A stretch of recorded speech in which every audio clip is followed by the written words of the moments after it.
And so being able to still figure out processes for training and having expectations for our team members, but also recognizing that stepping back from the thing that we do the best, which is the organizing, is okay. And it's actually really amazing.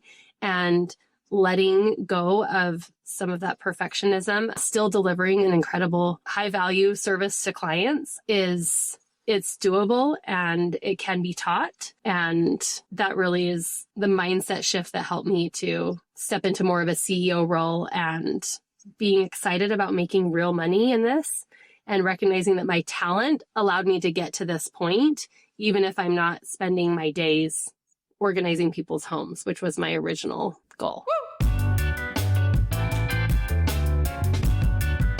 All right, Real Talk fam, I'm gonna ask you kind of a sticky question, two sticky questions. One, do you take payment up front from a client? And two, do you have a way to store a form of payment on file? Or are you going into jobs without having that stuff in place and rolling the dice as to whether or not you're gonna get paid? Listen, this happens a lot. It's very common. It pops up as a question or an issue in a lot of the online communities that I frequent. And I want to help you overcome this struggle and avoid it completely. Okay, so let me paint the picture for you.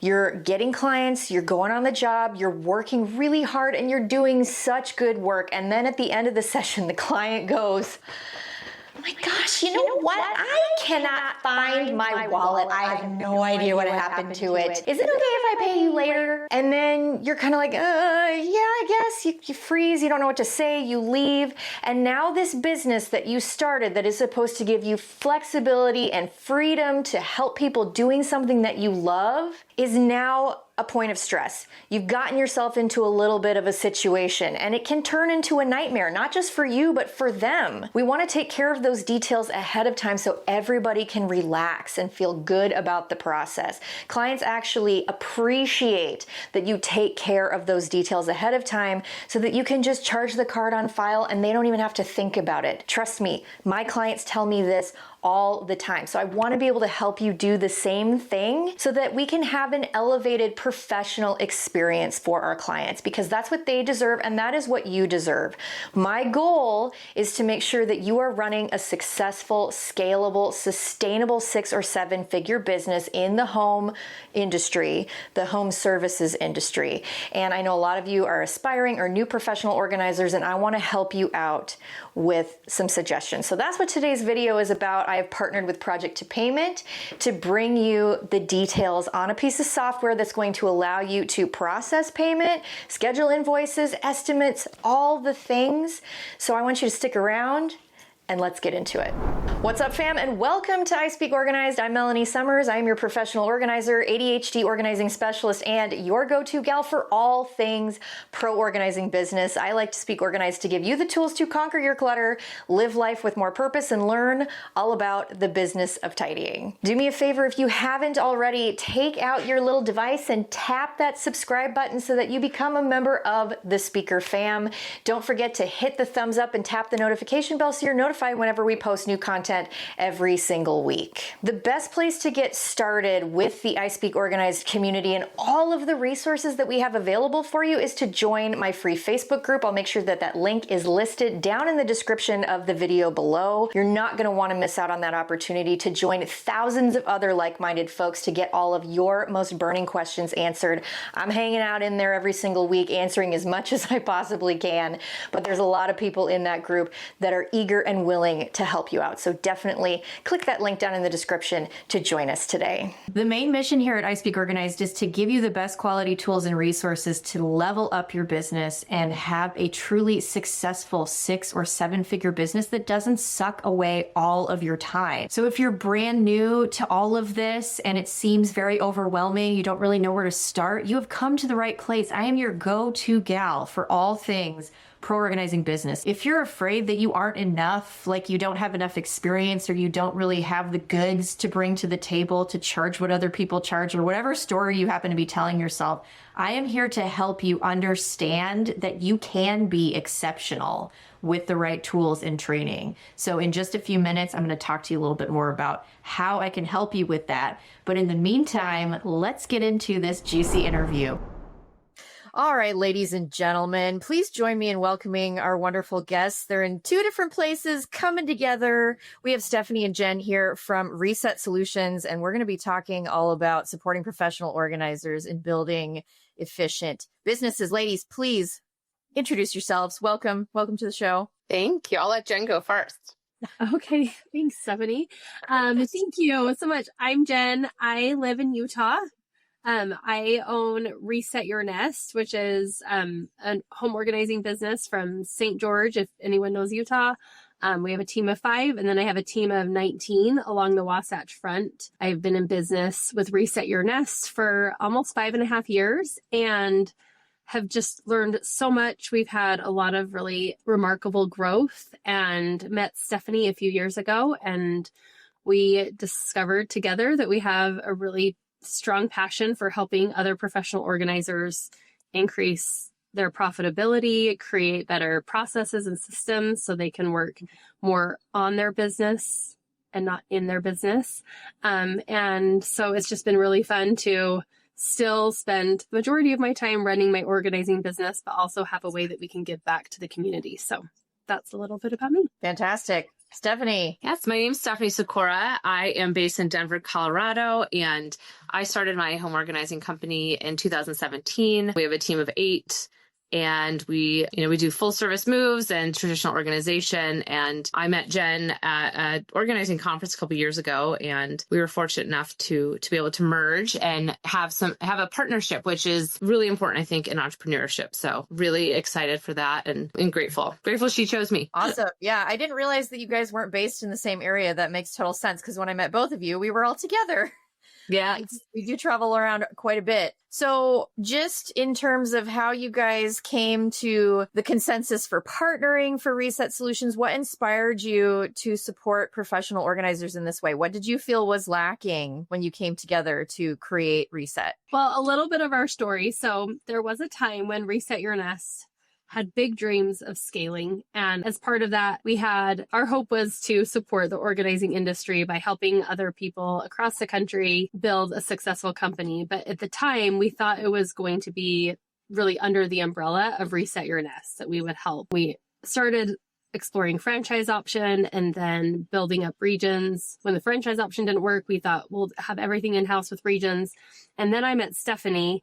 And for a short period of time in 2023, Reset Your Nest acquired Stephanie's company, Sikora Solutions, because she had an incredible company. She showed up with such a collaborative spirit. And so then we thought, this is the way to grow. A collective of organizers will streamline back-end expenses, and we'll support organizers that way. And we'll acquire companies that are doing good, but could be doing better by combining these resources for back-end expenses. And Stephanie and I together, she brought more than her company. She brought her incredible knowledge and background of processes. And so we tried to support the industry that way. And then our big final pivot was realizing that for a number of reasons, the industry wasn't ready. The business plan wasn't really adding up. And we had learned so much about what organizers needed and the holes that were consistently showing up across organizing businesses, even though we decided to part ways with our businesses and still run our separate businesses. So that's how Reset Solutions Consulting was born. We were talking about how we had learned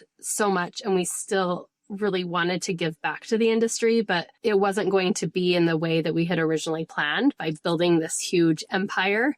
It was going to be more by reaching out on a more individual level and supporting organizers where they had specific needs. So beautifully said. Yeah, I think that's going to lead me into our next question. I feel like Stephanie can take the wheel on this one since you are kind of the business back-end person. And, the industry is still relatively young, all things considered. And it makes sense that many people in the industry from a business standpoint are sort of more solo operators. Many of our listeners are solo operators or running very lean teams. So what do you think? Let's just dive in. What do you think so many organizers struggle with the back end of inefficiencies? And what often is the first sign that systems are leaking time and money? Is it just lack of knowledge, or what do you find is kind of the common thread? Yeah, great question. Jen and I get to talk to a lot of organizers. So we learn a lot about their businesses and we hear a lot of themes. And I think one of the things that we all hear is that, we're on site with our clients and then we're working late into the night, like doing back end things. And so really diving into like, well, what are those things that you're doing, behind the scenes that's taking time? And I think we're doers. And so we just kind of dive in and we get it done. And so I think many organizers don't really have the capacity to step back and evaluate, like, what are my processes and why am I doing these steps? And, where can I create, they're not even thinking like, where can I create efficiencies? It's just like, I just got to get it done. I just got to keep my head above water. So really having that space to step back. And that's what we are hoping to provide. And I feel like we have been, is like the opportunity to evaluate, like, what are your processes and, why are you doing all these different steps, and really ask yourself instead of just keep doing them. And then, identifying where there's inefficiencies and where there's waste, and then also offering solutions that we've tested, and like creating that community too, where you get other ideas. So I think it's really, they're spending too much time in the business, not stepping back and evaluating, from the 30,000 foot level to understand where there's opportunities. So we really love to help them figure out what should you be like, that's not even adding value in your business. Like, let's just eliminate that. Let's automate it, or can we delegate to someone? So creating that space for them and offering the solutions. Love that. Yeah. So running the business like a business was one of the best things that I ever did, was being able to step out of being on site and learn how to create all of those systems. It was such a game changer in so many ways, both in freedom and also in financial means. And it's nice to be able to give people that seed to plant and watch it grow into an actual business. So what mindset shifts do you need, in your opinion, to what needs to happen for an organizer to go from the hustle and chaos to operating efficiently, profitably, and like a business owner? Yeah, I'll let Jen speak to this one. Well, I mean, the first thing that comes to mind is there are many lessons I've learned from Stephanie through the years, but one of them is done is better than perfect. And that really helped me to let go. We are all such perfectionists. And I know that most organizers, we get into this because of a love of organizing, and we are so good at our craft. And that really is at the core of our brand that we've developed. And we are very protective of these beautiful businesses that we have, that are babies. And so being able to still figure out processes for training and having expectations for our team members, but also recognizing that stepping back from the thing that we do the best, which is the organizing, is okay. And it's actually really amazing. And letting go of some of that perfectionism, still delivering an incredible high value service to clients, it's doable and it can be taught. And that really is the mindset shift that helped me to step into more of a CEO role and being excited about making real money in this, and recognizing that my talent allowed me to get to this point, even if I'm not spending my days organizing people's homes, which was my original goal. Right. Right. Isn't that funny that we're doers in the sense of like what we're comfortable with, but then when it comes time to let go of the reins of the control in that certain aspect, we all have this like Enneagram 1 type A personality. They're like, oh, I don't want to release this to the staff or the hounds or whatever you want to say. And it's just interesting making that shift into releasing some of the control actually helps you develop the business in the way that you wanted to in the first place, and help serve your clients oftentimes in a better way. I hire people that are better at organizing than I am on purpose, because it benefits everybody, including them and me. It's a better symbiosis. So let's move on to kind of the next question here, because I want to think from the lens of efficiency. So let's talk time wasting. What are some of the biggest time wasters or workflow gaps that you see when you first audit somebody's back end? Oh, good question. Because I mean, I love my team's always like, I'm always like diving in, like, where can we create more efficiencies? I think there's a lot of, and one thing, this is like operations focused, not really like, I guess, so maybe it's not back end, but I think a lot of people do stuff on site. And so it's always like, what can you do before you're on site to create efficiencies? Like simple things like remove the labels and like have your kits and have those processes dialed in for on site so that you just create more efficiencies on site. It's a better experience for your clients. It's a better experience for your team. So we've really dialed those in our business. When you think about like the back end, I mean, I think just anytime they're doing anything manually, I'm like, there's got to be a way to zap it. Like, how can we zap it? How can we, like, we have an amazing VA we work with, and I had her dialing in just like, how do we create like chat channels or whatever it is? I was like, there's got to be a way to zap it. So I think anytime we see somebody doing something manually, I think another time waster is like planning projects. I'm like, there's ways to streamline that and to automate some of that. So I think that's another one. What are some of the others that we hear, Jen? I mean, absolutely. So many of the tools that we've created and we actually offer recent solutions are in response to efficiencies that we've created, whether it's estimating a job, planning a job, lots of those things. And then even just thinking about the client experience and efficiencies that we've tried to dial in terms of like, how quickly and efficiently are we getting a client from like down and through that funnel from I'm interested, I want to talk to someone, and getting them booked and being in their home and delivering a superior client experience. So does that look like having a scheduler on your website? Are you having pre-qualifying questions on your website? So the first time you get on the call with them, you already know that they understand what pricing looks like, and you're not doing any emails back and forth. We all have different processes, and I know organizers all across the board, but we get on a phone call, a virtual call, as soon as we possibly can with our scheduler. And within minutes of getting off that phone call, we have sent a proposal to our client asking for, before we ever go in the home, before we ever have wasted any time trying to coordinate schedules, get on a call, get a proposal sent. And that for us has made our close rate go high and those overhead costs go down and save time. So just efficiencies there in the client experience has made a big difference. Yeah.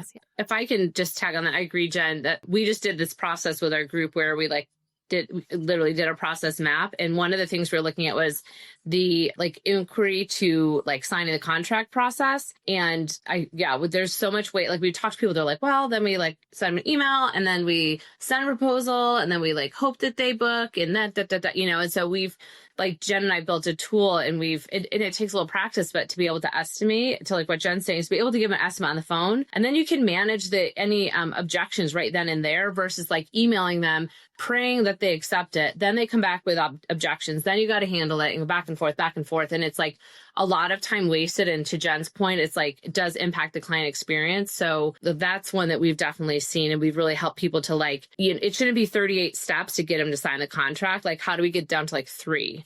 So, and then again, it's like you have a higher close rate, higher client satisfaction, and like you're saving a lot of time as well. So that's one we've been seeing a lot of.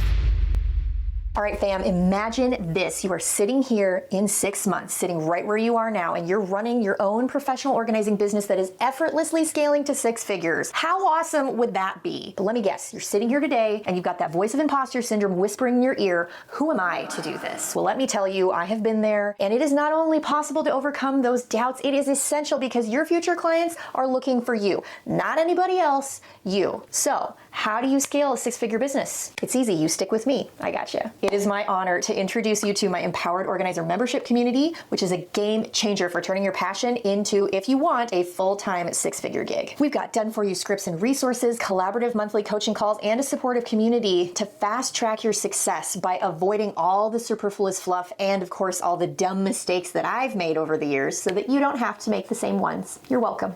Head to melaniesummerscoaching.com/empowered-organizer to learn more and enroll today. And don't worry, it's kind of like your favorite streaming subscription service. You can cancel anytime and renew when you want. And if that weren't convincing enough, let me give you just a little taste of the treasure trove that you'll find when you head to ispeakorganized.com/courses. First, you'll definitely want to check out my overbooked course, packed with golden nuggets to help you get clients and fill your calendar so that you can work full-time as a professional organizer. Or if you need a little personalized guidance, my one-on-one coaching sessions are perfect for getting your your most burning questions answered, helping you move forward confidently. Or how about I save you loads of precious time with my professional organizer forms pack, 9 done-for-you customizable forms, including a client agreement, so that you can start taking paying clients ASAP. And don't miss my ChatGPT prompt guide with over 750 prompts to optimize tasks like social media captions, blog posts, and more, engineered for success every time. Again, visit ispeakorganized.com/courses to explore all these options and more. Are you ready to take the leap? Visit the link. I know you want to.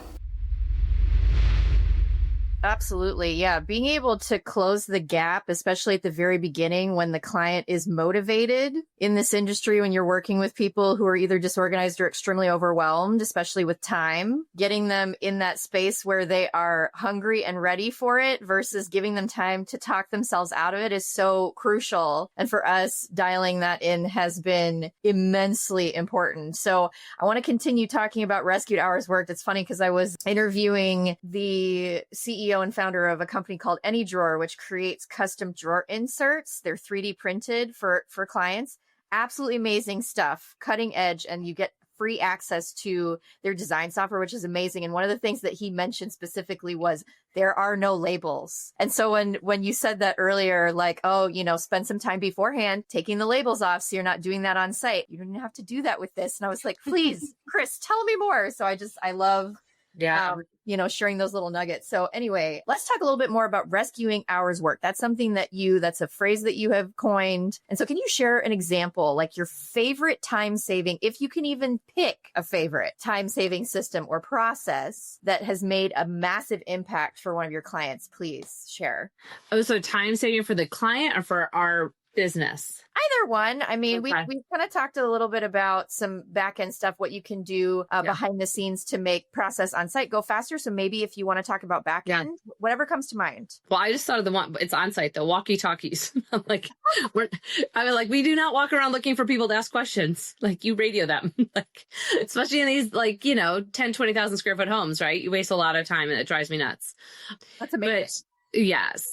Gosh, I can think, but for clients, I'm glad you're going to edit this so I can think about it. But, I think sometimes for clients, it's just like eliminating. That's the thing. Sometimes is we think because we've been doing it, we have to keep doing it, whether that's on site, it's in the back end, it's in our clients' homes. It's really asking. And like to Jen's point, like with process, like my background's process improvement. So I used to sit in the hospital and watch and observe what's happening and identify where there's bottlenecks and waste. And so I love doing that in clients' homes. And sometimes it's just simply eliminating, not even changing or adding, eliminating will be time saving. And so that's been, anyway, that's why I think sometimes we don't even think about it, but it's why don't you just eliminate this step, or why don't you just remove this thing, or whatever it might be. And that's, a time waster. I think another thing I see with organizers on the back end is they want to send this elaborate list of products to their clients and these big design boards and stuff like that. And I was like, I've been doing this 8 years, and I used to do it in the beginning, and I hardly have anyone, although I'm looking at one right now because I had to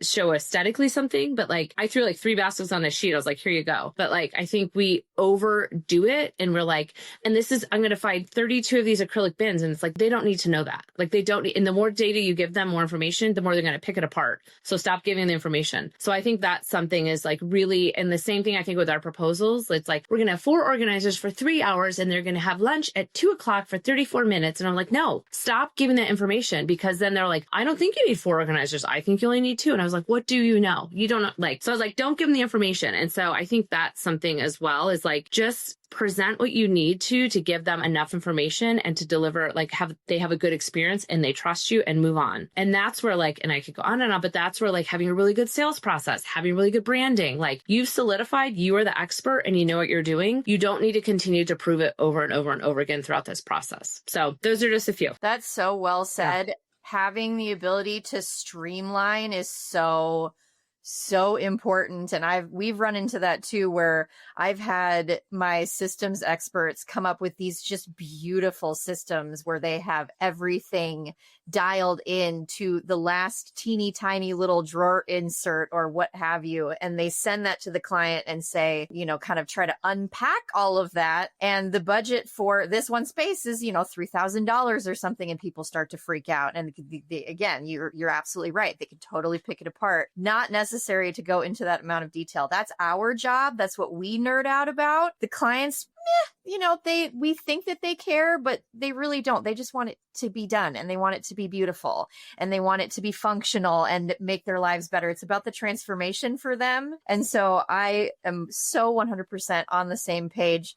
So really good stuff so far. I'm loving this conversation. I know all of our listeners and people watching today are getting tons of value out of it so far. We're not even done yet. So let's talk about, for folks just starting out, or even people who are seasoned pros that are feeling overwhelmed and they're sort of at a point in their business where growth needs to happen or there is a pivot that is occurring. What is the first place that you recommend they look if they want to gain control of the back end of their business? I'll start real quick. I think just like a client and we're starting in a space, the first thing you do is you pull everything out and you inventory what you have and you look at, like, you start your editing process. And I think it's the same thing. And when Jen and I get on calls, with our, coaching group or individuals, is really like, so tell me about your business. And we map it out and we're like, why are you do this? Well, I don't know, like, because it was a feature in Honeybook, whatever, you know what I mean? And like, so it's real. I think it's the same thing as like, get it all out and really map out what you're doing, because you don't want to grow on like a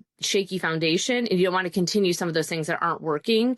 So, I think it's inventorying, like looking at your process, mapping it out, and really ask yourself at each step and being honest with each step, which is really hard to do as like on your own. And so I think that's when having an objective party, just like when we're working with clients, like, tell me why we have 38 spatulas, you know what I mean? But you're just so used to the 38 spatulas, you don't even question it. So really looking at each step and understanding, is this adding value to me? Is this adding value to the client?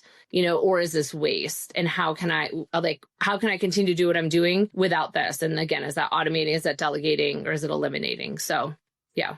Jen, anything you would add? No, I love that. I mean, in another similar parallel, I think, to organizing, it's just so interesting how we don't run our businesses typically the same way that we look at a very unorganized space, but really being able to step back and identify the biggest pain points like we do with clients, and being able to prioritize those pain points and figure out which ones you can eliminate first, and setting really clear boundaries. So as you're fixing things and trying to prioritize things for your business, prioritizing things in your personal life too. What are your non-negotiables? What are the things that are making you feel like you don't want to do this anymore, or it's lost its magic, or it's fun? And whether that's sleep or exercise or family dinner or being there when your kids get home from school, things that don't even have anything to do with your business, being able to plug those in as those foundational pieces, those rocks, and then fill in the rocks for your business that are the most important things that are going to drive revenue and that also fill your soul a little bit, and then figuring out what of the smaller pieces you can delegate. And I am the worst hypocrite in the world, because right now I have 500 rocks and I don't know where, but in theory, I think it's a great place to start. Absolutely. Yeah. I mean, it's just, we're all in this together. And what you experience is often what you teach the best how to fix. And so I think that's okay if there are times when we experience what our fellow comrades and clients are experiencing. I deal with that as well. I think that's normal. And it's, it's funny with those 4 Ds that you're kind of referencing, that do, defer, delegate, and delete. The do pile sometimes definitely gets very big because it's our baby, as you pointed out earlier, yeah. Jen, and you want to make sure that everything is running along smoothly, and you want to have your hands and everything. And I think that's very common in general for CEOs. But we know that from the most professional and healthy perspective of a business, when you're able to get your hand out of that and allow the systems to work for themselves and give people autonomy and empowerment to be able to do their part and feel excited about it, is where the true magic happens. And so now I want to, Jen, you started to reference this just a second ago. So I want to start talking about the financial freedom, how we're going to increase take-home profit, because ultimately, one of the most popular topics, shall we say, on my channel is how to have that 6 or 7 figure organizing business. People don't realize that you can be in this industry and have that level of financial success, where the numbers are increasing. So when it comes to increasing take-home profit, where do most organizers go wrong? Do you think it's pricing? Is it time management? Something else? I know it's kind of hard to generalize, but I know you guys see themes throughout your work with your clients. So what do you think it is? I definitely think the number one, I think there are a few things. I think generally these personality types that get into this, we love helping others. We want to add value and we want to make money, but we're not like in it for that as much as we are for this sense of purpose and transformation and helping others. And you can totally have both. But for me, I mean, I was there. It's like I wanted to make money, but I also wanted this deeper sense of purpose with what I was doing initially. And it wasn't until I really started to dive in and understand my numbers. And it was the most painful process, and it's ongoing. Having someone who has been able to sit with me now for years and explain things to me and be incredible. She's my fractional CFO. Stephanie works with her as well. She's actually the third part to Reset Solutions Consulting. She has been amazing, and I've taken business classes and have really started to learn the things that are the least fun. But understanding that has helped me to look at like, where is time being spent? How can efficiencies be created? What jobs are the most profitable for me? So what clients should I be spending my time going after? Whatever marketing dollars are spent. I've learned that marketing, I don't believe really in having that much of a marketing budget, but I spend a lot of time doing other things to get my ideal client. A lot of time, all my time almost. So just really, I think that is the fastest way to profitability because we all want to build different businesses. And I hope that any professional organizing business can make money if you understand your finances and can make projections. So. Yeah, super empowering. Stephanie, anything you want to add to that? Yeah, I would just echo that I'm so happy to hear that we're talking more about you were talking also about mindset shifts. And I think people are starting to really see their business as a business, and a business makes money, and understanding what money are you making or not making. And I think we see a lot of people that are like, wow, that's all I'm making. And it's like, exactly, you know what I mean? And so understanding it first, and then to Jen's point, figure out what jobs are most profitable and focus your energy on those, not the $500 client, but the $5,000 client, because you're spending probably more energy on the lower one. We all hear that. And I think the other thing we see, if we're getting really specific, we see a lot of organizers, they're not billing for all their time. So we're really encouraging them. The back end, Jen and I both charge a design and planning fee.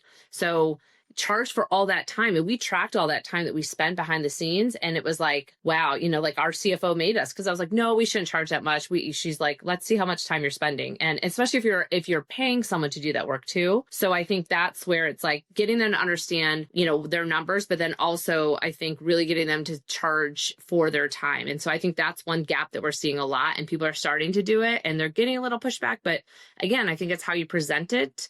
I think it's how way upstream, we should be doing the work way upstream. So when you're presenting the design and planning fee, they're just yeah, I'm sold, whatever you want to, So yeah, right. We're excited to see people really starting to turn and shift though, and, know their numbers and charge for their time. Yes, it doesn't have to. I love this conversation. It doesn't have to be scary. It's empowering to know your numbers and realize that you need to be paying for more than just your daily overhead percentage. Some people are literally only covering that, and there's no room for anything else. I mean, profit is like a far and distant thought at that point, but it's so true. And, and not thinking about all of the things that you have in order to run your business. You wouldn't have to pay for those if you didn't have a business. So we need to factor those things in. It's really important. And I think people get stuck in what Jen was saying, we want to have more of an impact versus the income. So we put a lot of attention and care into the impact portion and not the income, but you kind of need both in order to elevate the impact, right? You need a bigger bucket with your income in order to be able to serve the client the way that they need to be served. And to your point, Stephanie, being able to show the value of that from the very beginning so that it's a no-brainer when it comes time to sign the paperwork. It is easy to do once you see certain truths and you can't unsee them. And so I'm glad that you're out there doing the hard work, helping people. Now, the next question that I have, this is completely selfish. I put this question in here for me. Okay. So I'm really excited to hear the answer to this one, because many pros, including myself, full transparency, get stuck in the cycle of, I'm too busy to fix this. I just don't have time to do all of these things. So what advice do you have for me? I mean, for everyone?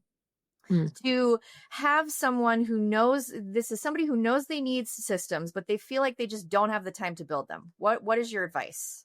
Yeah. I mean, Jen and I are in that space sometimes too. We're like, I'm too busy. You know, I have my list of things I need to be doing, whatever. And, you want me to go first, Jen, or? Yeah, go for it. Yeah. So, I mean, I would say like, so your question, I'm too busy. So I think it's one, identifying like what you should focus on. So like we're all too busy, but it's, I think, understanding what it is you should be focusing on, where there's opportunity in your business. And so that often is with someone else, or just, I mean, we have an amazing community, like talk to another friend that's an organizer, get someone else to, you know, shed some light on your business. And then I think it gets scary sometimes to invest in someone else doing it, whether, you know, it's your website or it's, you know, a VA or whatever it is. But I think if it's that important and it's going to have that much of impact on your business, to make the investment to, you know, to leverage someone else who has that, you know, expertise to, you know, whatever, build that back end that it needs to be. Cause I catch myself, I'm like, I'll just do it. And I'm like, I just spent 6 hours like updating like a proposal, you know what I mean? And I'm like, I could pay a VA $100 and be done. You know what I mean? So yeah, so that would be my thing, is like have someone help you identify where there's opportunities, and then identify if there's an expert that can help you to take care of it, because you'll be so glad you did. Beautiful. Yeah, a few things to add to that. I definitely think scheduling time, even if it's 6 weeks out, creating some margin for processing. You know, you're going to have a meeting with your team. This was my goal for this year, is to create margin before the meeting to prepare for the meeting, but then after to implement anything that was discussed. Because my life is typically, I mean, I'm doing this podcast from my car. I did not create margin in my day for me to get to where I needed to get to the next thing. And so I think that's where those things get brushed under the rug, because they're on our to-do list, but they're not actually on our schedule. And if they're on our schedule, they're not non-negotiables. So committing to ourselves that we're making this a priority, the things that need to happen for our business, even if we're scheduling it, like if you're booked solid for the next 2 months, fine, have it be in 2 months, but make it a non-negotiable, something that you can't do. And then also something that's helped me is I have different people on my team who really are helpful in holding me accountable. So I have someone who's helping me with sales and with outreach, and she follows up with me and she makes sure that I have texted the person I said I needed to text or called that person. And then my project manager is accountable in different ways. So the things that I commit to my team to do, we all hold each other accountable, and that's really helpful. And then one other little side note is interesting, because I think I am absolutely with you, Melanie. I am the queen of, I have no time. I am the busiest human on the planet. No one could possibly be as busy as me. Like, when is this ever going to happen? And I just did, and while that's probably true for all of us, I just finished a 13-week business program. And for 13 weeks, I went to class all day from 8 a.m. to 5:30 p.m. and did not do any work that whole time, like no multitasking. And it was hard and it was a sacrifice. But when I look back on it, like, that's crazy. That's 13 times, 9 hours? That's a lot of time that I was somehow able to carve out because it was on my calendar and I made it a priority. So I think it can be done. That's amazing. That's an entire quarter. That's a whole business quarter. That's like 3 months right there. Where that to me, like, I'm both terrified and so proud. And well, I'm three things. I'm terrified of that. I'm proud of you, and I'm inspired. It wasn't easy. I'm so glad it's over, but I just think it goes to show, like, we choose our priorities. Like, there are always going to be fires to be put out. There's always going to be something. And we really, we choose where we want to spend our time at the end of the day. Yeah. And sometimes that's another way of letting go of control and seeing how people rise to the occasion, you know, and being pleasantly surprised, because oftentimes we can be, if we're good with hiring. So that's great. Okay. So I'm a tech nerd. I love automation. I love software. I love trying different things. I have tried every CRM that you could possibly imagine, built websites out. I love zapping things as well. I'm a big fan of that. So if you could choose a few of your favorite free or low cost tools that organizers can use to streamline, whether it be admin, scheduling, financial tasks, like just a few that pop to mind. Okay. We actually just published a blog post about this on our Reset Solutions Consulting, like the apps that we use. Stephanie is way more techie than I am. So I'll just share a few that have changed my world. Because for the first 2 years, I didn't even know what the word CRM meant. And then understanding the concept took like 6 more months. It was a really slow learning curve. So with the help of people who are much better at it than me, I love using Dubsado, or my company loves using Dubsado, I should say. And we just recently set up ClickUp for project management. And for me, because I'm not a tech nerd, but I see the value in it, I've relied a lot on people who have figured things out. I feel like Stephanie helped figure out how ClickUp could be used as a project management on the cheap. And so then I hired a VA to help me set it up. And then we use Google Chat as our communication tool. And then recently we've started using Company Cam, which is a really great app for when you have a team who's on site. We're able to take photos and share them. So they're not on anyone's phone. They're on the app. We have a Zap created. So the folder's already created for each client. And it's just a great way to take pictures, tag them, and share them. So those are our key apps, I think, that we use. Cool. What about you, Stephanie? I love Loom. I love screen sharing and whatever it is. So sending videos with a link versus a file. And what was that? ChatGPT. I am like every day finding new ways to use ChatGPT. But we were sharing with a group yesterday, like I've been using voice memo, which is, default, on the iPhone, and I voice record the consult or any of the conversations, and I throw it in ChatGPT to organize it for me. And then I throw that in the client notes. So that's a new one. I've been testing a lot. Like I'm kind of like you. I'm like, there's got to be a better way to do this and captures information. And I've tried all these different ways. And like this one has been working. I've been, for the past week it's been working, but I've had good results. So, but we use ClickUp as well. And Google Chat is our communication channel. So that is so cool. I'm not as familiar with ClickUp. Can you just briefly explain what you use that for in terms of project management? Sure. Yeah. So we have it. It's for so when the client signs a contract, it automatically zaps and it creates a file for the client, which has like a standardized checklist. So for every project, this is what we do. So from before, every step before we're on site, while we're on site, and after we're on site. So it just will, and it's just like, I think Asana does the same thing and Trello probably does the same thing. But so ClickUp, it just creates a standardized checklist for that client. And then you can assign people, assign dates, all that kind of stuff. So. Oh, that's very cool. Yeah.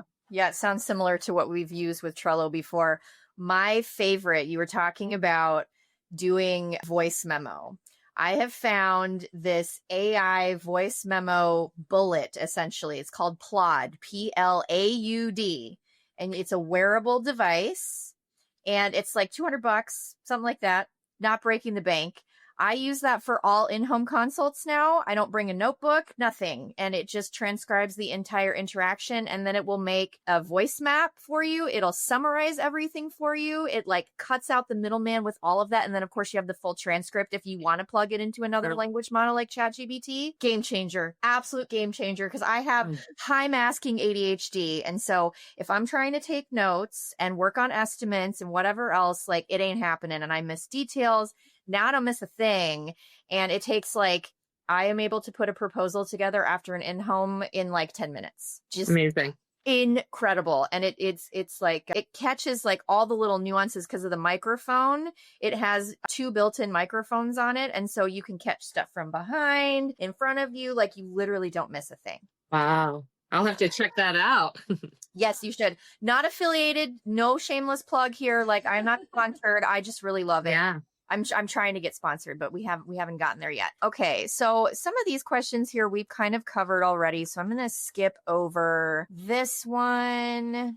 Melanie, can I ask you a question? Yeah. I raised my what do you do for measurements? That's one thing that if you're taking photos and measurements, what have you found to be most helpful with that? I wish I had something that was more automated. My favorite, it's just a little dinky tool, but I use laser measuring, a laser measuring tool so that I can get it as accurate as possible. And so from the front of the measuring tool, it'll measure from the bottom of it. So you can set it on the floor and it'll laser up to the ceiling. So you get proper height and depth and everything else. And that has sped things up. I'm partnering with AnyDrawer because they're moving into vertical storage systems now as well. So not just the drawer insert. So that was all horizontal. Now they're moving vertical because we've been talking about how difficult that is to find the right bins for certain shelving units and things like that. that allows us to custom design to the like 16th of an inch any bin that you could possibly need for any built-in or Costco rack or, you know, wherever you're buying stuff from. And the design software is free. So I'm really excited for that like 2.0 version to come out, because I think in terms of like space map and design, that's going to be so zippity doo dah fast. Yeah. I could see you guys really enjoying using it too. That would be great. Yeah. Yeah. I don't know if you have any thoughts or things that you guys are nerding out with in terms of space design.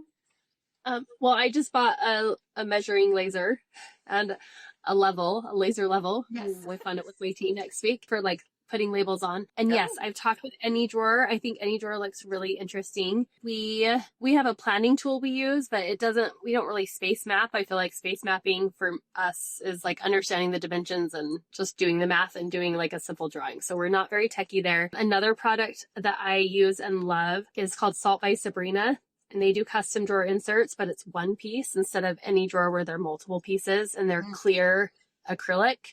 And so you have to choose the template ahead of time, which can be challenging because you have to already probably done an edit and planning where things will go, since you can't be puzzling it together the day of the project. But that's a beautiful, really high level product that we like to give our clients. So that's just something that we do. Amazing. I'm going to make sure all this goes into the description of the video on the podcast show notes, because I'm sure people are like down in there right now watching like, oh, we got to find the thing. That's amazing. I know. I just texted Jen. I'm like, what laser level are you, or what laser measure are you using? I just got on Amazon. I haven't even tried it yet. My kids were playing with it, so I don't even, Nope. Again, I'm not. I just want to make sure it works like in the drawers. So yours work in the drawers? That's the goal. That's the Yes. goal. But yeah, Yes. any years works in the drawers. Yeah. Ours worked in the drawers because it measures from the bottom of the device. Like I thought for some reason it was going to measure from the top, and I was like, am I going to have to like mess with this? But no, like you stick it in the drawer and it measures from the bottom. So like flush against the drawer, top, and just boop, and you get within a 16th of an inch. You can also obviously like change it to a different metric unit of measurement if you want to measure in centimeters or meters or whatever, if you're in the UK. But I got ours on Amazon as well. It was like $15 or something. Total. So I have a follow-up question. So say you get the measurement from the laser measure and you have your, what is it called again? On your plod clipped on? Your plod. plod. Mm-hmm. You have your plod clipped on. Are you just verbally saying drawer number 1, kitchen drawer, is going to be 16 inches wide and 22 inches deep and 3 inches high? And then it's just, okay, you bet the button. Say it out loud. Yes. And in fact, at 3:00 this afternoon, we're going to a new home build and we're going to space design everything. So I'm going to bring my project manager and our little blue painter's tape, and we're going to just like design the whole thing. And I will use that device and my little laser measurer and do exactly what you just said. And just talk through every measurement. Yes. Yeah. And then write on the tape, like, this is drawer number 1. So because I'm not on site when the systemization actually occurs, but I do like to do the design part. And so my team will have that full summary of like everything that goes where with the measurements, because the plod will do all that for me. And it's already all temporarily labeled and ready to go when they get there next week with product. Very cool. Yeah. That's great. I just see, like, look at the nerdiness that's going on. I love it. All day long. So happy about it. I want to wrap up with, because you guys bring such a depth of experience and passion to your work, and I really appreciate you guys carving out the time in your car and all the things, you know, that you've got going on. I would love to know, and this is a question that I ask most of my guests, what is your best advice for the organizer who's just on the brink of burnout and needs to rebuild from a smarter place? Yeah, I'll let Jen and I just were having this conversation with someone in our group, and I thought Jen had some really like great words, so I'll let her. Yeah, I need to like remember what I said. It was really good. I think the biggest thing is coming back to like, what are your pain points and what are your non-negotiables, and what are the things, what will like identifying what would help you to find joy in it again. I know owning a business is so hard. We know that it's a roller coaster and there are so many factors that come into like deciding to continue on, which I hope all organizers do. But if you could identify what thing would impact you wanting to push through and what things need to change in order for you to find that joy again or find that peace with what you're doing. And the individual we were talking to, it was really people. managing people and other people maybe not showing up as respectful players, team members, definitely like a culture issue. And that just broke my heart, because I would hope that if anyone is feeling discouraged and feeling like maybe it's not the time to continue on with their organizing business, that it's a decision that comes not from burnout, but from peace, and feeling like, sometimes seasons change and that's one thing, but feeling like your decision is being impacted by other people and not knowing how to manage other people, or just having bad energy. I'm really not doing as good of a job as we did with our coaching member the other day, but that's what would make me sad. So I think really identifying what would make you say, I'll share this really quickly. We've all had those moments. And I had one of those moments a few years ago when we realized that all the things we had been running at to grow Reset Your Nest really big weren't going to work. And we were going to go back. Stephanie was going to go back to having her Sikora solutions in Colorado. I was going to go back to having Reset Your Nest in Utah. Everything else that we had going on outside of those states was going to dissolve. And I didn't know if I was going to have a business. I didn't know if I even wanted to have a business, but I was able to stand back and identify the things that I needed to have in place in order to want to continue on. And one was, I didn't want to have inventory in my house. I had it in my garage for years and it was horrendous. And I couldn't do that. I couldn't have packages being delivered at all hours. I couldn't have my kids tripping over boxes, any of it. So I was like, okay, my non-negotiable is I do not have product in my home. My other non-negotiable is I need to be able to keep my project manager on salary, because she's a unicorn and she took such a huge load off of me back end, and I was so lucky to have her, but it's also really expensive to have someone on salary. And so I identified my non-negotiables, what would make me want to stay. And then again, those personal non-negotiables, I need to be able to exercise. I need to be able to go to yoga because that's my therapy. I need to be able to do these things. And if I can prioritize those things and then maybe and make money too. Her phone so good. It was so good. She could prioritize them, then she will keep going. Yes. There she goes. Yeah.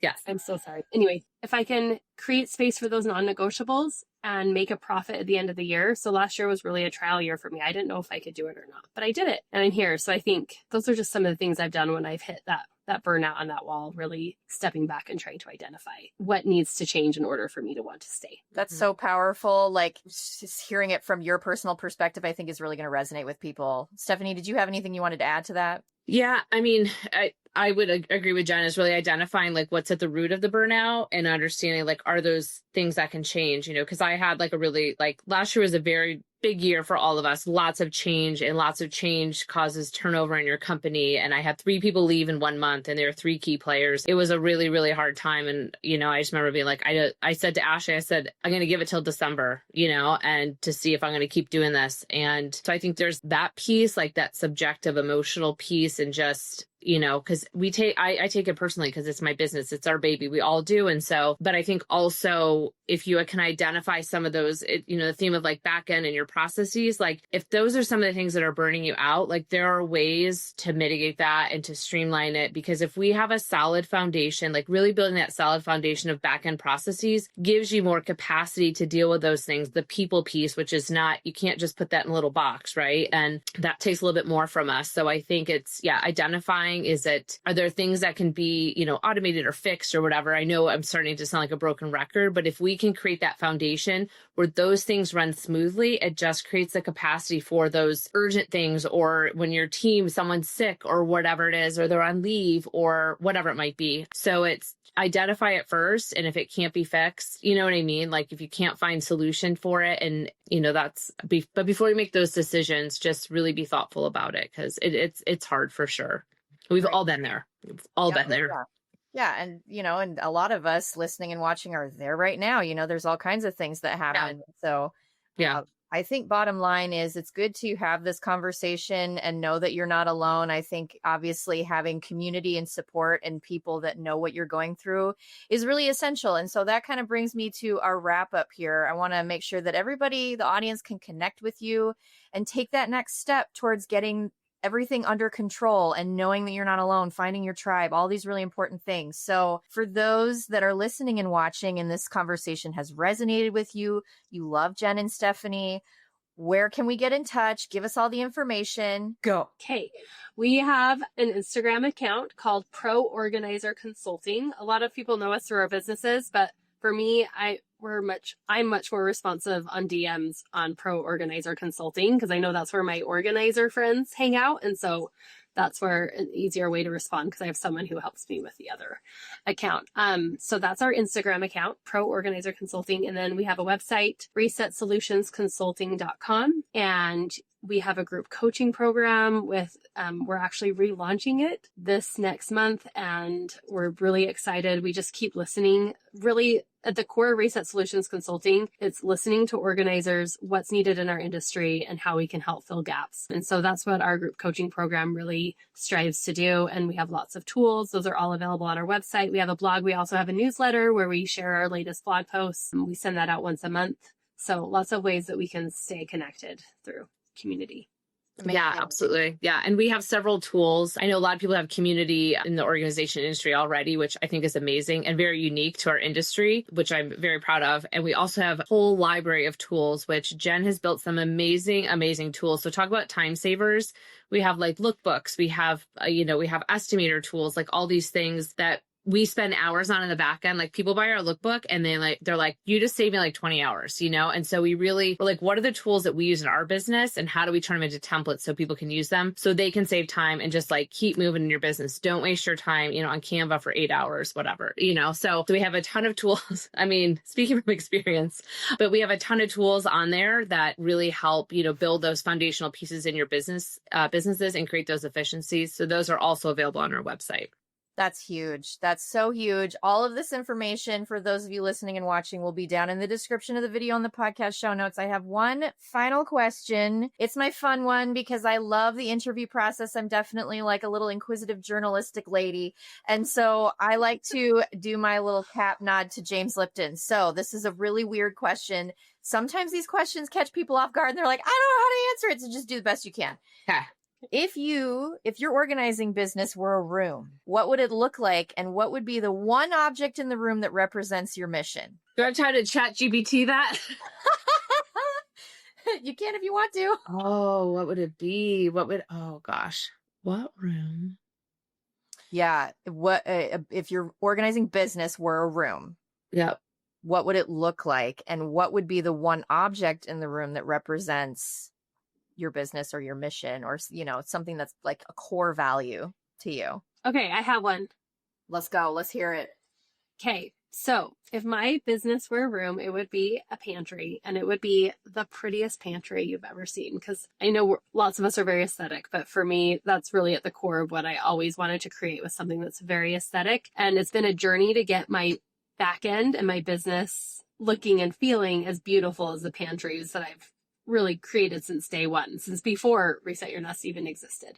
And if it was an object in the pantry, I would say it would be the snack bin with those, those dried apples and coconut and bananas chips. It's like fruit chips. Like they're super healthy, but they're super delicious, but also they're super beautiful. So if you're staging a pantry, they're like the black bags. Oh, yeah. So that would be the object in the pantry in a cute basket that would represent like my mission, like just trying to look good, but also be functional and add value and be healthy. Be healthy. Yes. Healthy. Yes. Because being organized is a form of self-care. It's a very healthy thing that no one regrets. Love it. Do you have an idea, Stephanie? I think mine would probably be the kitchen because I love like systems and like, I think it's so like, so strategic how you set up a kitchen for flow. And I always compare it to like the OR when I used to have to like create processes in the OR. And I say it's the same thing in the kitchen. Like you don't want to take 20 steps. Like you don't want the surgeon taking 20 steps. I said there's knives, some blood sometimes. And at the end of the day, we're just trying to keep people alive, right? So it'd probably be the kitchen. And it would probably be a 20-inch acrylic bin because it fully maximizes and like optimizes the space in those lower cabinets. So there'd be no waste. So that would probably be, but they're so hard to get right now. So that's probably not. I was just going to say, can't even get them. Know how to get a hold of one? Someone has to create this. Like, you can't even get one. I feel like any drawer is working on it. We were actually talking about the supply chain issues that are coming down the pipeline and how it's really going to affect some of our favorite stores and purveyors of organizing products, and like, how are we going to get the things when their business model is literally getting things from overseas and reselling them in their store? Like, what are we going to do? So yeah, it's a hard one. I think my space would be the garage. And I think that the overhead storage racks that descend to the floor would be the thing, because it's a storage space that is often overlooked. It's also very visual. I am an ADHD organizing specialist, so everything needs to be visual without being visually overstimulating. And that particular organizing apparatus definitely has the best of both worlds, where it can be visual when you need it to be, but it can also be above board to like get it out of the way. And it utilizes the space in a very unique sort of outside the box way. And that's the ADHD way of organizing things. And that just like lights me up. Like that, just like, all the bells and all the lights are just going off. Checks all the boxes. I love it. That's right. Ladies, it has been such a pleasure. I'm sure we could sit here and do this all day long, but as we have expressed, we're all busy going stuff. Things are happening. So I just wanted to say thank you for coming on the show today. I know everybody's going to get tons of value. Thank you so much for coming on today. Thank you. This was so fun to be here. Yeah. Thank you for having us, Melanie. So if you want to connect more with her, make sure that you head down to the description of the video and the podcast show notes. All of her information and her resources are there for you. So definitely take advantage of it, as she pointed out. And don't forget to connect with me for that one-on-one coaching call and take my Overlooked to Overbooked course. Listen, you guys, 40% of people in a survey that I just posted said that they struggle with getting clients, and that is exactly what Overbooked solves for you. So if you have any hesitation, you can always reach out to me to learn a little bit more about it. It's definitely a game changer for those who take it. You can check out my Pro Organizer Forms Pack. Just remember to head to ispeakorganize.com/courses. You can see all of the different course material, one-on-one coaching, and resources that I have available for you to really, truly help you make a go of this thing and do your business right, because I want you to succeed. Your success is my success. As always, make sure that you are in that Facebook group so you can get those questions answered and be part of a thriving and growing community. And beyond that, hopefully at this point you're subscribed. If you're not, hit that subscribe button.